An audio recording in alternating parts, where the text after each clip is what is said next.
जय राधा माधव कुंज बिहारी।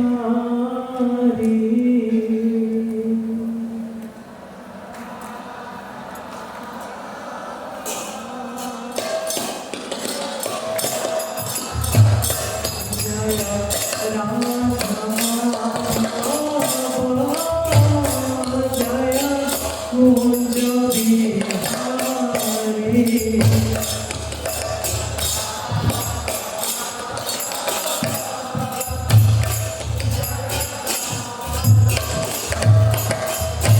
जय गोविंद गिरिवरधारी।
Sri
आज यहाँ पर उपस्थित भक्त सज्जन वृंद और माता वृंद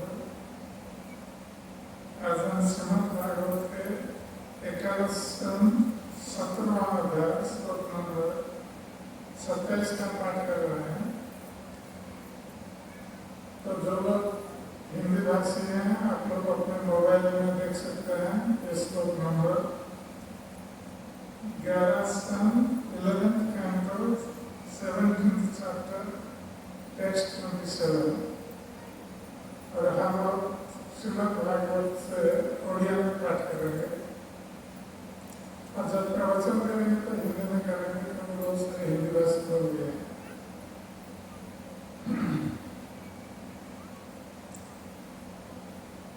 इस अध्याय का नाम भगवान श्री कृष्ण के द्वारा वर्णाश्रम धर्म का वर्णन।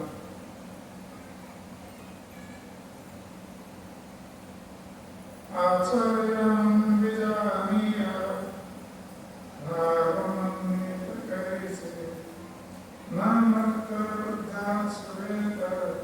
सर्वदेवमयो।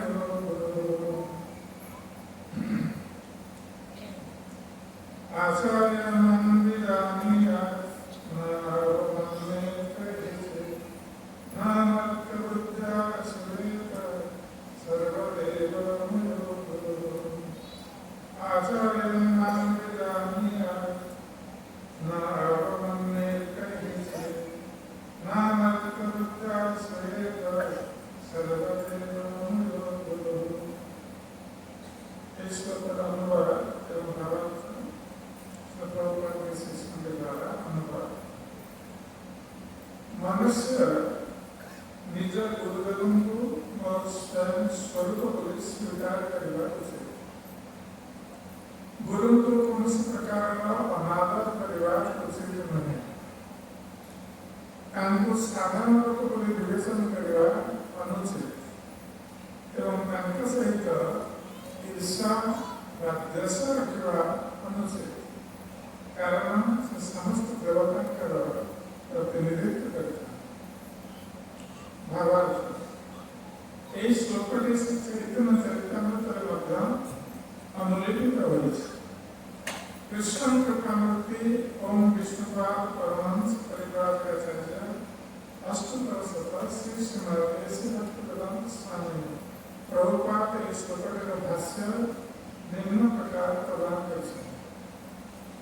उक्त श्लोकटी श्रीमद् भागवतर एकादश स्कंध सप्तदश अध्याय 27 नंबर श्लोक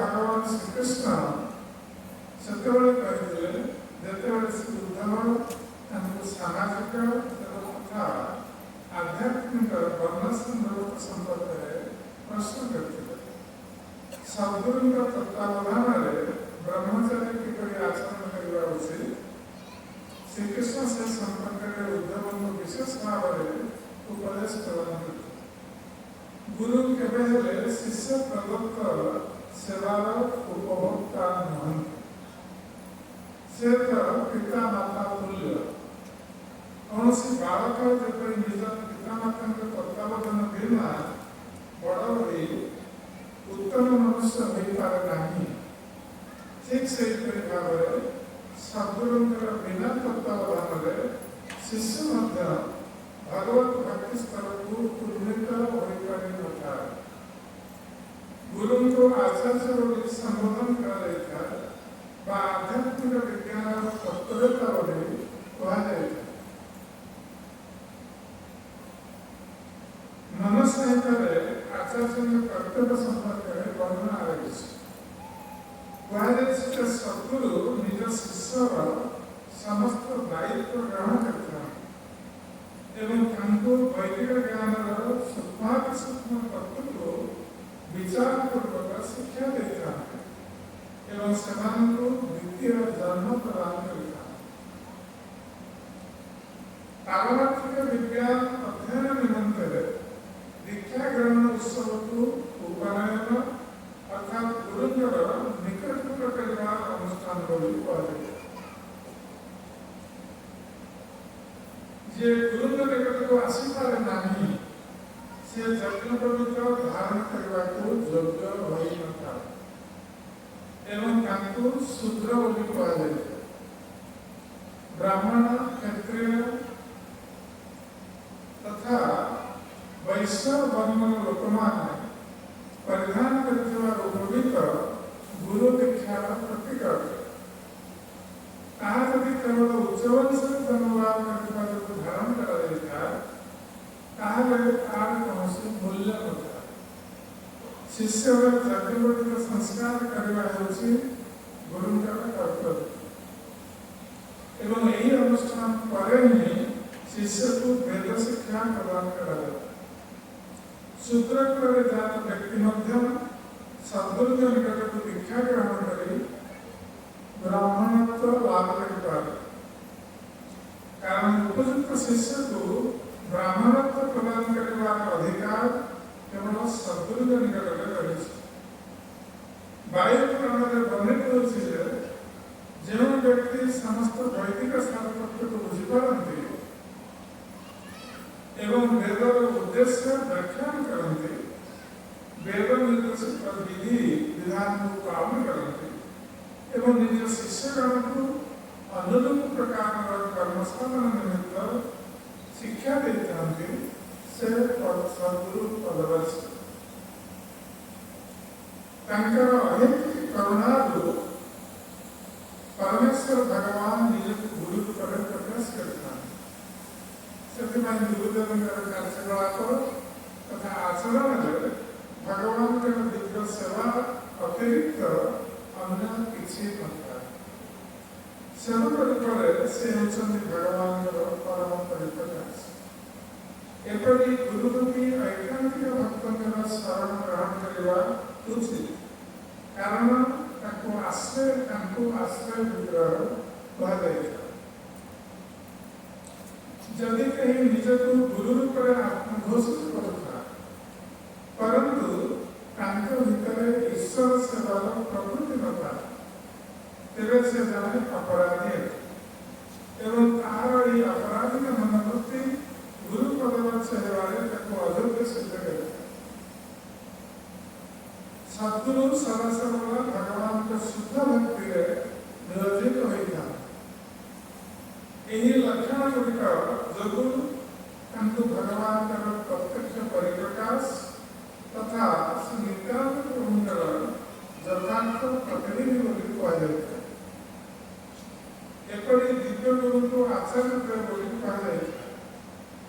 उत्साह बसवर्ती हुई तथा इंद्रिय भोगर प्रकृति असंतुष्ट हुई साधारण विश्वास लोक शब्द को समालोचना करता किंतु प्रकृत पक्षे प्रामाणिक गुरु भगवान के ठार अभिन्न अटंती अतएव आचार्य को ईर्षा करने अर्थ स्वयं भगवान को ईर्षा करने सहित समान यहाँ द्वारा आध्यात्मिक जीवन में उन्नति साधना बाधा उद्भिद है पूर्व कहुले शिष्यर कर्तव्य होची गुरु को स्वयं श्रीकृष्ण का अवतार बोली जानी प्रति श्रद्धाशील रहा एवं सहित जन सदैव स्मरण रखा उचित आचार्य व गुरु कदाचित भगवान का दिव्य लीला को अनुसरण करती नहीं तथाकथित भंड गुरुगण निज को कृष्ण बोली घोषणा कर शिष्य को प्रतारण करता एक प्रकार निर्विशेषवादीगण निज शिष्य मान को कुमार परिचालित करते कारण परम उद्देश्य भगवान सहित एकात्म भक्ति योग मनोभाव कौन स्थान ही नहीं वास्तविक वैदिक दर्शन अत्यंत भेदाभेद तत्व अटे जहाँ प्रत्येक वस्तु को एक समय भगवान सहित तथा भिन्न बोली उपस्थापित करे श्री रघुनाथ दास गोस्वामी यही संदर्भ में कहती प्रामाणिक गुरु स्थिति एवं से आहरी कहते शिष्य निज गुरुदेव को मुकुंद घनिष्ठ संपर्कित सेवक रूप में दर्शन करवा उचित श्री जीव गोस्वामी भक्ति संदर्भ में स्पष्ट विश्लेषण कर गुरु तथा महादेव को भगवान अभिन्न स्वरूप बोली स्वीकार करे यार अर्थ भगवान अति प्रिय अटते यार अर्थ नहीं जैसे भगवान के सहित एक रघुनाथ गोस्वामी एवं जीव गोस्वामी के प्रदान का अनुसरण कर परवर्ती आचार्यगण तथा श्री विश्वनाथ ठाकुर आदि गोस्वामीगण यही सत्य सिद्धांत प्रतिपादित कर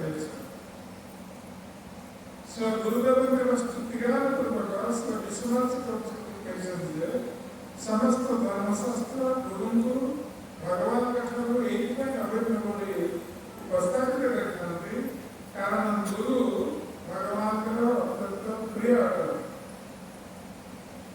एवं से भगवान विश्वस्त सेवक एपाई गौड़ी वैष्णव परंपरा श्री गुरुदेव को परम सिद्ध भगवान सेवक रूप पूजा कर भक्ति समस्त प्राचीन शास्त्र एवं श्री नरपणिवास ठाकुर श्री भक्ति ठाकुर तथा अन्य समस्त अनन्य वैष्णव भक्त निज निज काव्य रचना गुरुदेव को श्री राधारानी अंतरंग सेवक श्री नित्यानंद प्रभु अंतरंग सेवक श्री नित्यानंद प्रभु के प्रतिनिधि रूप वर्णना कर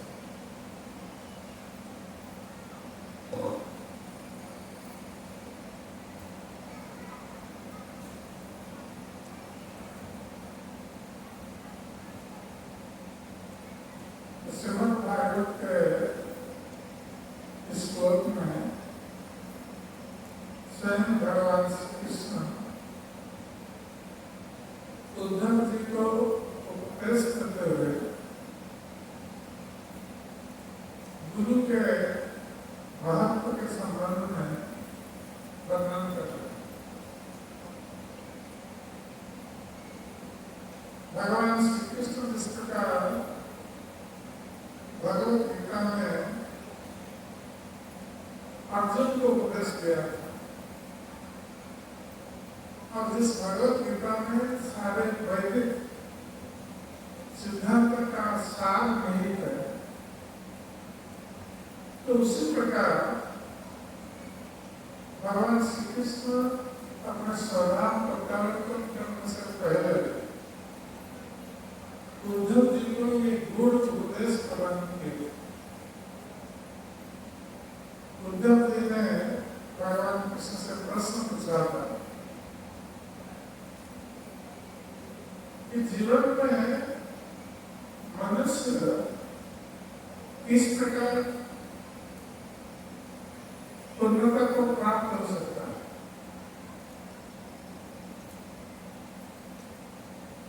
तो उसके उत्तर में भगवान कह रहे हैं कि जब तक व्यक्ति मनुष्य जीवन में इस दिव्य ज्ञान को प्राप्त नहीं करता, वैदिक ज्ञान को प्राप्त नहीं करता, तब तक वो जीवन में पूर्णता को प्राप्त नहीं हो सकता।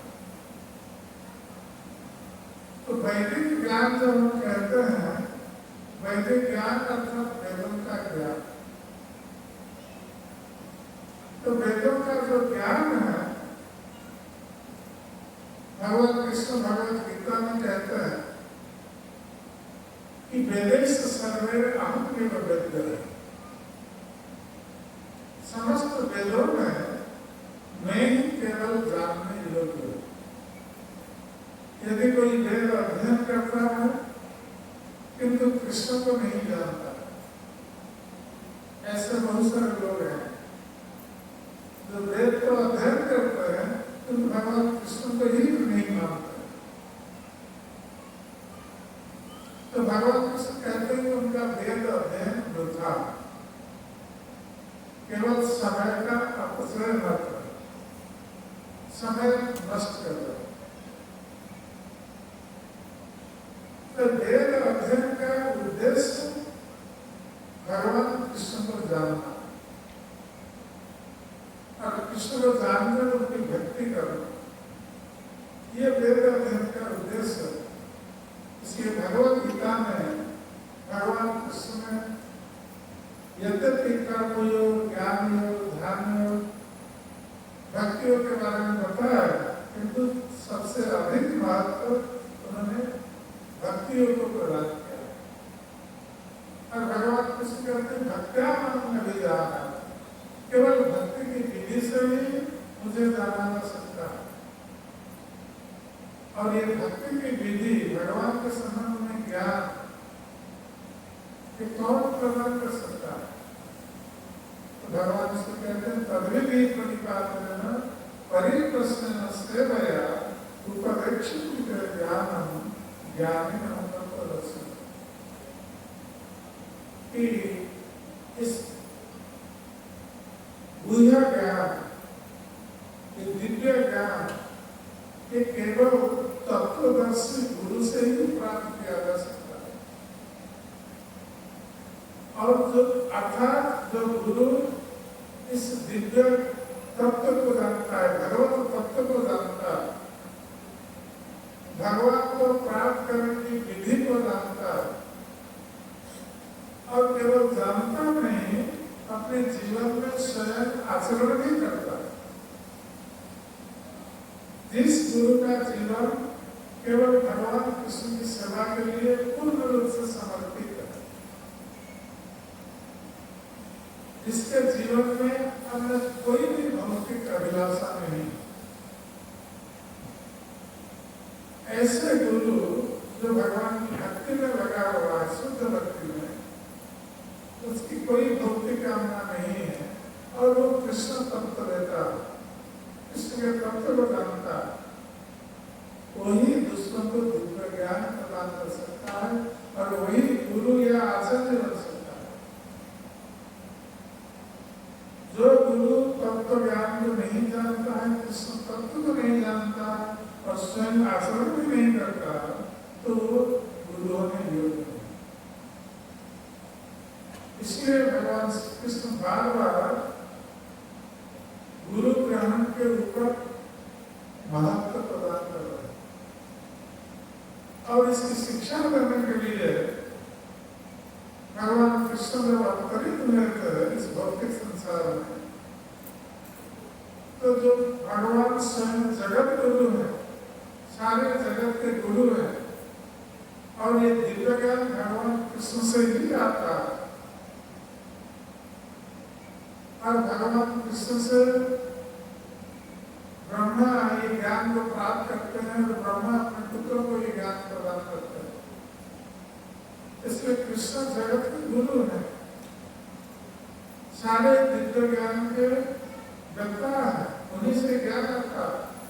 फिर भी भगवान कृष्ण संसार में उदाहरण स्थापित करने के लिए स्वयं गुरु ग्रहण करता है, संदीपनी मुनि को गुरु के रूप में ग्रहण करता है, यही शिक्षा देने के लिए जगत को कि भगवान भी यहाँ जन्म लेने पर या अवतरित होने पर भी भगवान को गुरु ग्रहण करना पड़ता है। इस दिव्य ज्ञान को प्राप्त होने के लिए ये बहुत आवश्यक है। भगवान ने स्वयं आचरण करके दुश्मन को शिक्षा दी। इसलिए इस श्लोक में भगवान कृष्ण कहते हैं आचार्य मान विजान, कि वस्तुतः जो आचार्य हैं, गुरु हैं, वो मेरा ही स्वरूप है,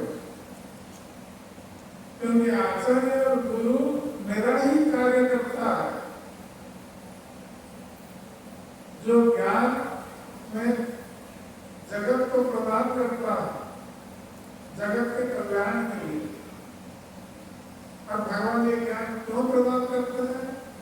क्योंकि जो बद्ध जीव इस भौतिक संसार में आए हुए हैं और जो इस भौतिक संसार में आकर दुख कष्ट भोग कर रहे हैं, भोग करने के लिए आए इस भौतिक संसार में, किंतु बद्ध जीवों ने देखा कि यहाँ जो भोग उपलब्ध है वो क्षणिक भोग, अल्प समय के लिए वो भोग, उसके पीछे दुख कष्ट आता है। इसलिए भगवान कृष्ण इस भौतिक संसार को दुखालय कहा, ये दुख का घर है। दुखालय ये दुख का घर है और अमृत है। तो इस अमृत संसार से, दुख के घर से मुक्त होने के लिए भगवान इतनी कृपामय है कि वो स्वयं उपदेश प्रदान करते हैं और उन उपदेशों को भगवान के जो शुद्ध भक्त है ये सारे जगत में वितरण करते हैं। तो हम देखते हैं कि श्री प्रभुपाद जी महाराज जो भगवान कृष्ण के परम भक्त थे, उन्होंने भगवान के एक उपदेशों को सारे जगत में वितरित किया, सारे जगत का उद्धार किया। और श्री प्रभुपाद महाराज यदि नहीं आते तो सारे जगत का कल्याण नहीं होता। और श्री प्रभुपाद की कृपा से ही हम लोग आज यहाँ पर बैठे हुए हैं। इसलिए हम श्री प्रभुपाद के चरणों में चिर रही हैं। तो यही आचार्य का काम, जो भगवान का प्रतिनिधि बनकर सारे जगत में भगवान की वाणी का, भगवान के प्रदत्त ज्ञान का प्रचार करता है। यही आचार्य का एकमात्र उद्देश्य है। इसलिए भगवान कहते हैं कि आचार्य मान विजान, जो आचार्य है वो मेरा ही स्वरूप है। तो शास्त्रों में भगवान कृष्ण ने कहा, जब सुदामा जी पर गए थे द्वारका भगवान कृष्ण से मिलने के लिए, हम लोग जानते हैं कि सुदामा जी पर बहुत गरीब थे, यहाँ तक कि प्रतिदिन खाने के लिए भी उनके पास खाद्य द्रव्य उपलब्ध नहीं होता था, पहनने के लिए वस्त्र नहीं होता था, रहने के लिए कोई अच्छा घर भी नहीं। कृष्ण की कृपा से उनको जो कुछ भी मिल जाता था उसी से वो अपना जीवन निर्वाह करते थे। और उनकी पत्नी जो अत्यंत पतिव्रता थी, जो कुछ भी प्राप्त होता था खाद्य द्रव्य, पहले वो अपने पति को देते थे। यदि कुछ नहीं बचता था तो वो उपवास रहते थे। तो इस प्रकार उनका जीवन निर्वाह हो रहा था। इसलिए उनकी पत्नी ने एक बार कहा सुदामा से, आप द्वारका जाइए, आपका जो बाल्य सखा कृष्ण वो द्वारकाधीश है, द्वारका का अधीश्वर है, तो आप उनके पास जाएंगे तो हमारी अवस्था बदल जाएगी। किंतु सुदामा मित्र भगवान कृष्ण से कोई मांगने के लिए जाना नहीं चाहते, तो केवल कृष्ण से भक्ति ही मांगते थे। यदि सुदामा जी को चाहते तो भगवान कृष्ण को सब कुछ प्रदान कर सकते थे, किंतु सुदामा ने कोई धन संपत्ति की कामना नहीं की, क्योंकि उनको भय था कि यदि धन संपत्ति प्राप्त हो जाएगी तो उनके मन में अहंकार, धन संपत्ति का अहंकार आ जाएगा और अहंकार से उनकी भक्ति नष्ट हो जाएगी। इसलिए सुदामा ने कभी कामना नहीं की धन संपत्ति। कभी कभी लोग सुदामा की स्थिति को गलत समझते हैं, सोचते हैं कि सुदामा भगवान कृष्ण का बाल सखा भक्त थे, लेकिन वो गरीब थे, इसलिए कोई कृष्ण का भक्त बनेगा तो गरीब बन जाएगा। तो ये ठीक नहीं है। सुदामा मित्र गरीब थे, कृष्ण के भक्त बनने के कारण नहीं, वो गरीब रहना चाहते थे जिससे कि वो कृष्ण की भक्ति कर सके, कृष्ण के प्रति समर्पित कर सके। इसलिए भगवान कृष्ण ने उनको कुछ नहीं दिया।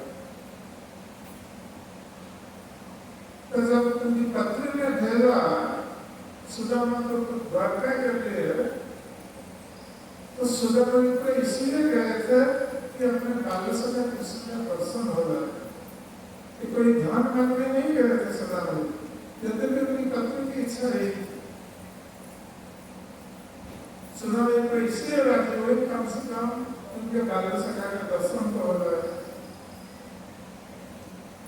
तो जब सुदामा मित्र गए द्वारका, उस समय भगवान कृष्ण ने उनका बहुत आदर सत्कार किया और सुदामा मित्र मलिन वस्त्र, फटे पुराने वस्त्र पहने हुए थे और खाद्य अभाव के कारण उनके शरीर में कंकाल दिखाई पड़ रहा। किंतु भगवान कृष्ण ने इस प्रकार इतना आदर सत्कार किया कि सुदामा मित्र बहुत आश्चर्यचकित हो गए। तो जब जिस समय भगवान श्री कृष्ण सुदामा से वार्तालाप कर रहे थे, क्योंकि सुदामा सोच रहे थे कि मैं इतना गरीब हूँ और इतना कपड़ा पुराना कपड़ा पहना हुआ हूँ, भगवान कृष्ण मेरा इतना आदर सत्कार कर रहे हैं, क्या सचमुच वो मुझे पहचानते हैं? उनके मन में ये भाव था। तो उनके संदेह को दूर करने के लिए भगवान कृष्ण ने उनको याद दिलाया, जिस समय वो गुरुकुल में संदीपन मुनि के आश्रम में पढ़ रहे थे। तो जिस समय भगवान कृष्ण ने कहा सुदामा मित्र से कि आपको सखा, आपको स्मरण है कि हम बाल्यकाल में संदीपन मुनि के आश्रम में हम दोनों विद्याध्ययन के लिए गए थे, तो उनको याद दिला रहे हैं। और उसी समय भगवान कृष्ण गुरु के महत्व के संबंध में वर्णन कर रहे हैं। तो भगवान कृष्ण कहते हैं कि जीवन में व्यक्ति के 3 गुरु होते हैं। तो भगवान कृष्ण कहते हैं कि सवै सत्कर्मणां साक्षात् दिदाकर यह संभव आद्य अंगत आश्रमेण यथा ज्ञानदः। तो व्यक्ति का प्रथम गुरु उसके पिता माता होते हैं जो जन्म देते हैं व्यक्ति। तो पिता माता व्यक्ति के प्रथम गुरु, या हम कहेंगे कि पिता प्रथम गुरु। और जब व्यक्ति उपनयन संस्कार प्राप्त करता है तो वो जो गुरु से ग्रहण करता है उपनयन संस्कार, वो द्वितीय गुरु तो संस्कार देता है, यज्ञोपवीत देते हैं, उपनयन संस्कार कराते हैं। तो ये प्रथम गुरु से ये श्रेष्ठ जो उपनयन संस्कार करके शिष्य को सेवा में नियुक्त करती है,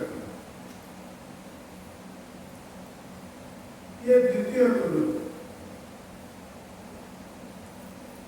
जिससे कि शिष्य ये शिक्षा ग्रहण कर सके कैसे त्याग तपस्या का आचरण करना है, तो ये और अपने धार्मिक कर्तव्यों का पालन करना है। तो ये द्वितीय गुरु इसकी शिक्षा देता है। और जो तृतीय गुरु है जो दिव्य ज्ञान प्रदान करता है, जो शिष्य को दिव्य ज्ञान प्रदान करता है और इस भव संसार से शिष्य को मुक्त होने का उपाय बताता है।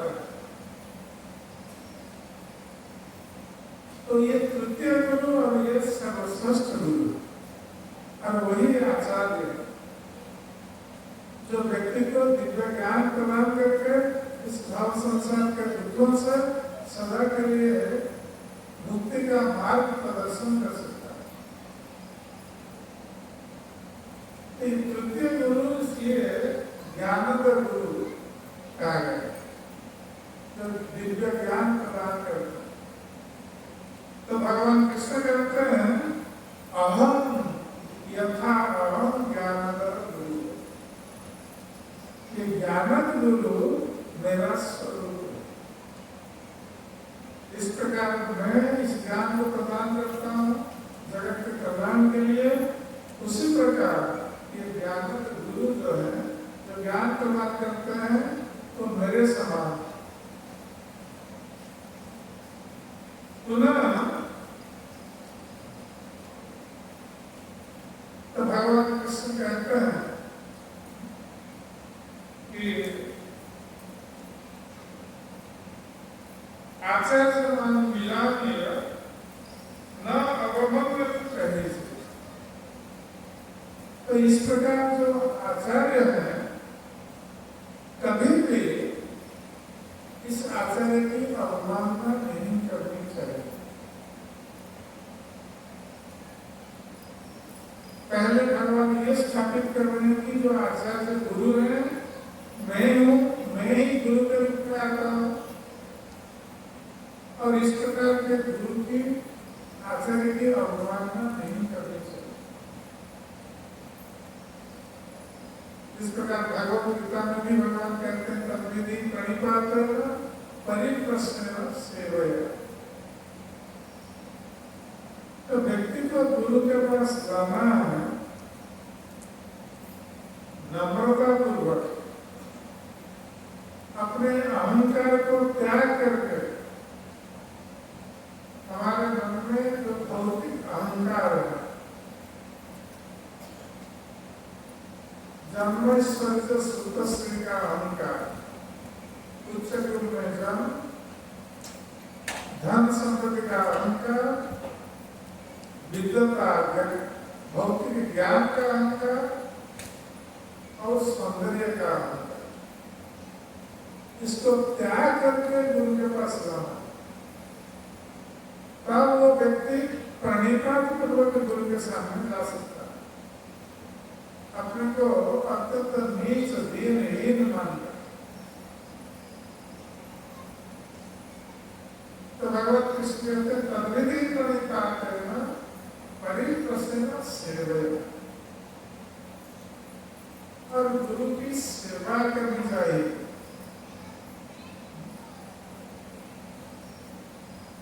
तो यहाँ पर भगवान कृष्ण कहते हैं कि गुरु की सेवा किस प्रकार व्यक्ति को करना चाहिए।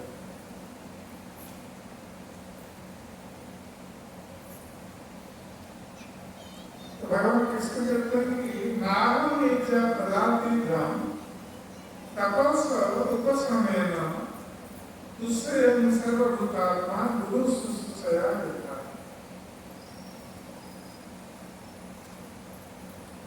तो भगवान कृष्ण कहते हैं कि मेरी जो पूजा करता है न अहम इज्जा, जो मेरी पूजा करता है, और प्रजाति न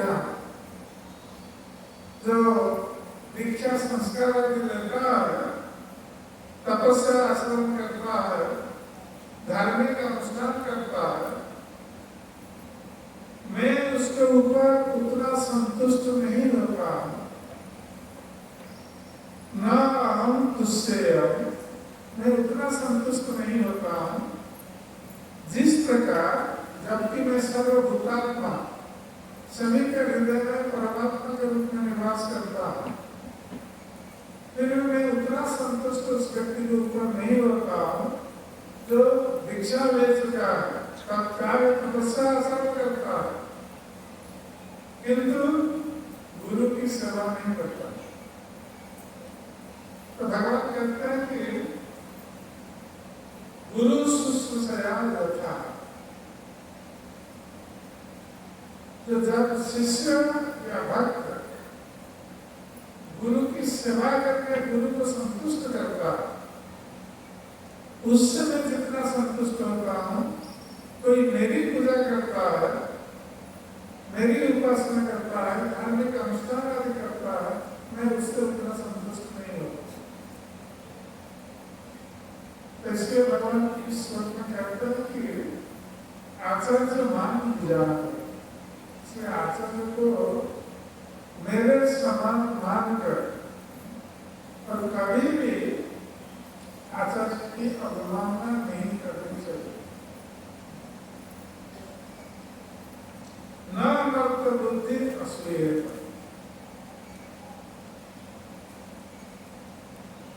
तो आचार्य के प्रति भक्त बुद्धि, मनुष्य बुद्धि, ये कभी भी शिष्य को नहीं करना चाहिए। भगवान कृष्ण कर,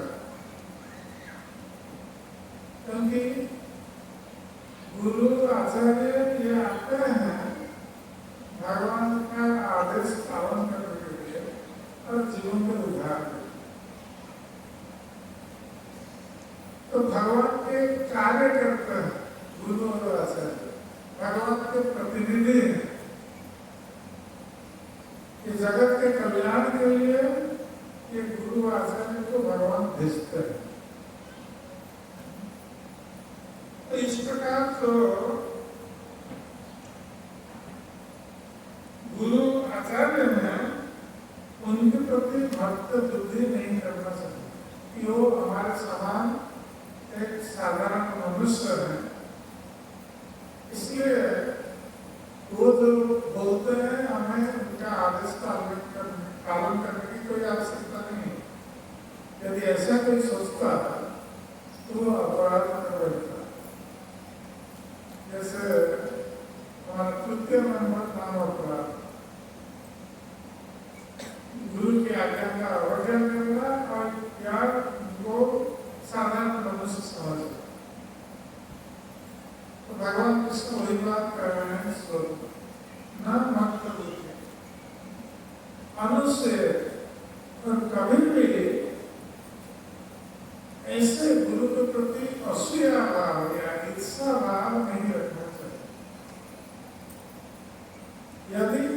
व्यक्ति या शिष्य गुरु के प्रति इस प्रकार का ईर्षा भाव रखता है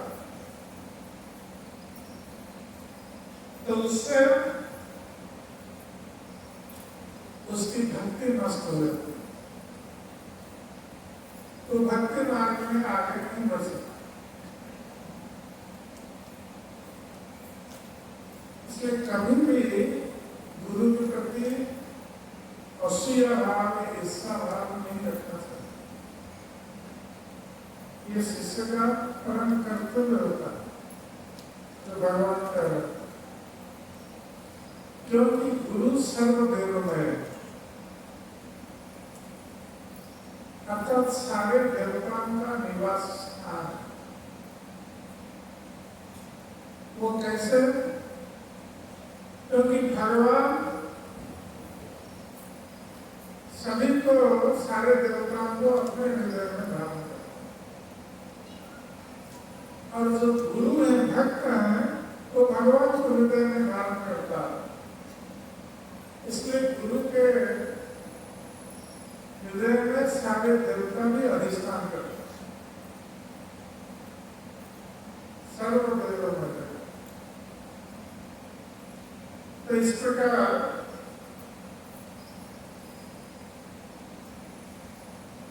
भगवान कृष्ण गुरु की महत्ता को प्रतिपादित करते हैं, तो वही कृष्ण और बलराम जब संतुलन मुनि के आश्रम में विद्या अध्ययन कर रहे थे, तब जानते हैं कि किस प्रकार एक दिन सुदामा और कृष्ण को गुरु माता ने जंगल में भेजा था।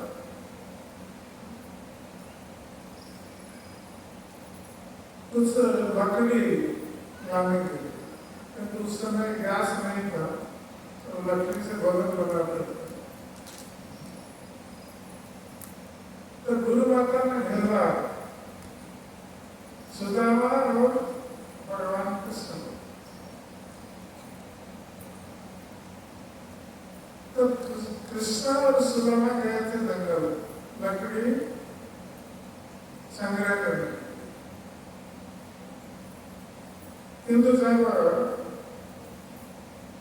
लकड़ी संग्रह करके लौट रहे थे, उस समय अचानक एकदम शीतकाल था, वर्षा की कोई संभावना नहीं थी, किंतु भीषण वर्षा और पवन, आंधी तूफान जिसको बोलते हैं, ये अचानक आ गया और सारे आकाश में बादल, काले बादल छा गए, बरसने लगे और बिजली कमने लगी और जोर जोर से हवा, पवन चलने लगी, तूफान। इससे पूरे जंगल का रास्ता जलमग्न हो गया। और इस संध्या के समय इस प्रकार हुआ, जब वो लौट रहे थे संध्या के समय, सुबह से गए थे लकड़ी संग्रह करने के लिए, संध्या के समय इस प्रकार स्थिति उत्पन्न हो गई। तो कृष्ण और सुदामा ये दोनों आश्रम लौट आना चाहते थे, किंतु तो रास्ता नहीं मिल रहा था, क्योंकि सारे रास्ते जंगल के रास्ते पानी से भरा। और उस समय रास्ता क्या है? पगडंडी, पैदल रास्ता जंगल में, कोई पक्का रोड नहीं था। तो इस प्रकार रात भर सुदामा और कृष्ण लकड़ी माथे में लेकर, वर्षा हो रही है, तेज हवा चल रही है, जल में वो रास्ता ढूंढ रहे हैं सारी रात जंगल में, उनको रास्ता नहीं मिल रहा। तो संतुलन में बहुत चिंतित हो गए जब उनको पता चला कि उनके 2 शिष्य गए हुए हैं जंगल में और रात भर नहीं लौट रहे हैं और आंधी तूफान चल रही है, तो उनकी अवस्था जंगल में क्या हुई होगी, संदीपन मुनि बहुत चिंतित थे। सुबह होते ही जब वर्षा तूफान बंद हो गया, सूर्य उदय होने लगेगा, तो संदीपन मुनि दूसरे शिष्य को लेकर जंगल में गए खोजने के लिए अपने शिष्य। अब जब दोनों शिष्यों को पानी से भीगे हुए और कांपते हुए, कांपते वर्षा से, और सारी रात जंगल में उन्होंने बिताया। और जंगल में हिंसक पशु होता है, फिर भी गुरु की सेवा के लिए दोनों ने इस प्रकार का कष्ट सहन किया। तो उस समय यहाँ प्रश्न उठ सकता है कि कृष्ण तो भगवान थे, यदि कृष्ण चाहते क्या आंधी तूफान या वर्षा पवन को बंद नहीं कर सकते? तो बंद कर सकते थे, क्योंकि उनकी इच्छा मात्र से सृष्टि संभव होती है। भगवान की इच्छा मात्र से सृष्टि होती है, भगवान को कुछ करना नहीं पड़ता, केवल भगवान इच्छा करके अब सृष्टि हो गई। अब ध्वंस हो जाए, ध्वंस हो जाए, कुछ करने की आवश्यकता नहीं। तो भगवान कृष्ण चाहते हैं तो ये वर्षा पवन को बंद कर सकते हैं, किंतु भगवान कृष्ण ने ऐसा नहीं किया। क्यों नहीं किया? भगवान कृष्ण सारे जगत को सिखा रहे हैं कि गुरु की सेवा के लिए शिष्य को